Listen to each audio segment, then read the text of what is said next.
बीएलओची कामे आणि टीएटीचं अनावश्यक असं जे कंपल्शन करण्यात आलेलं आहे त्या विरोधात संपूर्ण नाशिक जिल्ह्यातील सर्व शिक्षकांनी शाळा बंद आंदोलन करून या आझाद या ग्राउंडवरती सर्वजणांनी जमून आणि माननीय जिल्हाधिकारी यांच्याकडे निवेदन देण्यासाठी आम्ही सर्वजण जात आहोत।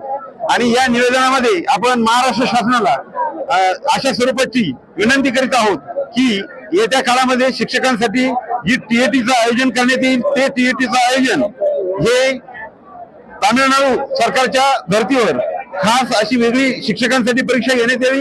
याबरोबर जे सिनियर शिक्षक आहेत, सेवानिष्ठ शिक्षक आहेत, त्यांच्यासाठी याचं कंपल्शन कसं करता येणार नाही याबाबत विचारविनिमय करण्यासाठी कमिटी नेमण्यात यावी, त्याबाबत विचार करण्यात यावा।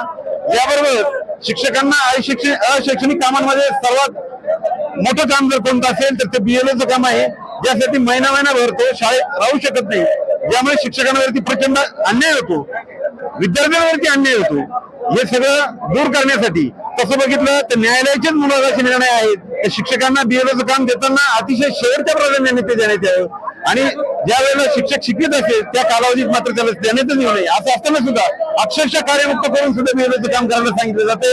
हे शिक्षकांसाठी अतिशय अन्यायकारक आहे।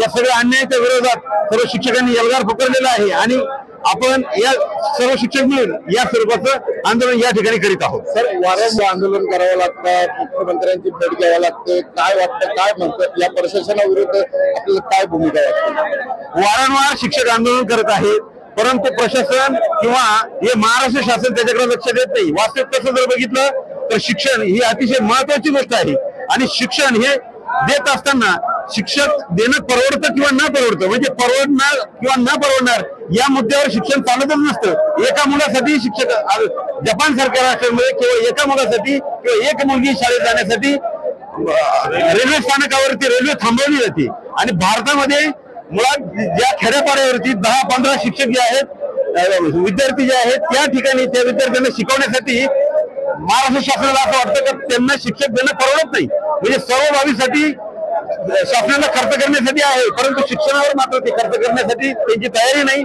आणि ज्या वेळेला आम्ही समस्या मांडतोय त्या वेळेला त्याच्याकडे ते कानाडोळा करतायत। आता यापुढे मात्र शिक्षकांनी या आंदोलनाच्या निमित्ताने अशा इशारा द्यायचं ठरवलं की यापुढे जर आमच्या मागण्या मान्य झाल्या नाहीत किंवा याची दखल घेतली नाही तर अतिशय तीव्र स्वरूपाचं आंदोलन शिक्षक येत्या काळामध्ये करणार आहेत।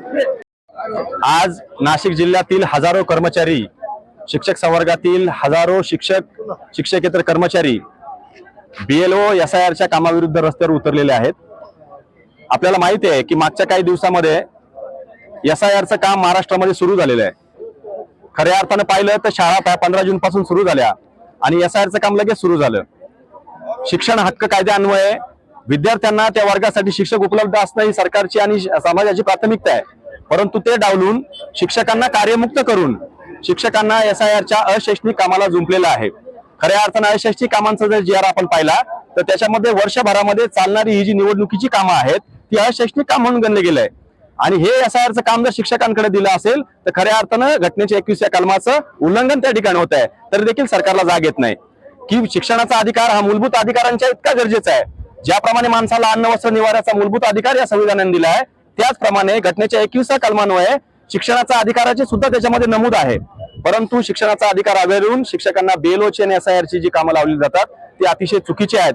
त्याचबरोबर शिक्षकांच्या ज्या समस्या आहेत की जुनी पेन्शन योजना शिक्षकांना लागू केली गेली पाहिजे ती देखील सरकार अवहेळून या ठिकाणी शिक्षकांचा हिरमोड करत आहे, तर हे चुकीचं आहे आणि याच्या विरुद्ध अन्याय म्हणून या विषयाविरुद्ध संघर्ष करण्यासाठी जिल्ह्यातील हजारो शिक्षक एकत्र आले आहेत आणि आज जिल्हाधिकारी कार्यालयावर आमचा धडक मोर्चा त्या ठिकाणी जातोय।